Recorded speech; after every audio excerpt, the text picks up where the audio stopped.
হ্যাঁ, এখন আমরা এই খান ওয়ার্ডটাই আর একটু বিস্তারিত ভাবে জেনে নিই। খান তো আমরা অলরেডি জানি, to look at, to watch, বা ওই যে বলছিলাম না বই পড়ার ক্ষেত্রে টু রিড অর্থে ব্যবহৃত হয়, ওয়াজ আই খান শু, আমি বই পড়ছি। তারপর আমরা দেখি প্রথম সেন্টেন্স রয়েছে কি, প্লিজ লুক হিয়ার, দয়া করে এখানে তাকাও বা এটা দেখো। ছিং খান চলি, যদি আমরা বলি এই এখানে দেখো, এটা দেখো, তখন আমরা কিভাবে বলবো? 请看这里，হ্যাঁ, ছিং খান চলি, এখানে দেখো, 请 please look 看 here। 这里，তারপর কি, টু ওয়াচ। 请看这里。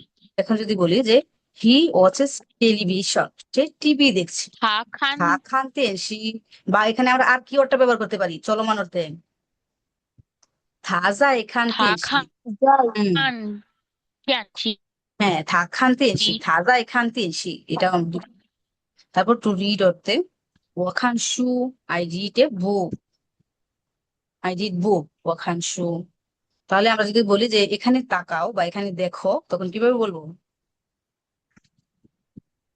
我看书，看在看，হ্যাঁ, যদি 请 বলি যে 看 এখানে, 这里，হ্যাঁ এখানে তাকাও বা এখানে দেখো, ছিংখান চলি, বা আমি টিভি দেখি বা আমি টিভি দেখছি, ওটাকে কিভাবে বলবো?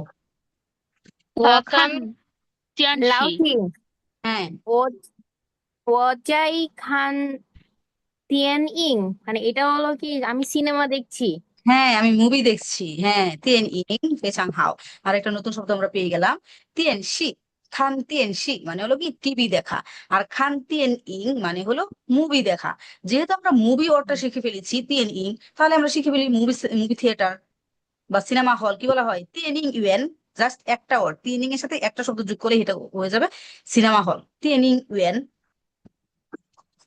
হেনিং ওয়েন, হ্যাঁ, তিয়েন ইং ইউয়েন, এটা হচ্ছে হেনিং সিনেমা হল। ওয়েন, হুম, তারপর আমি বই পড়ি,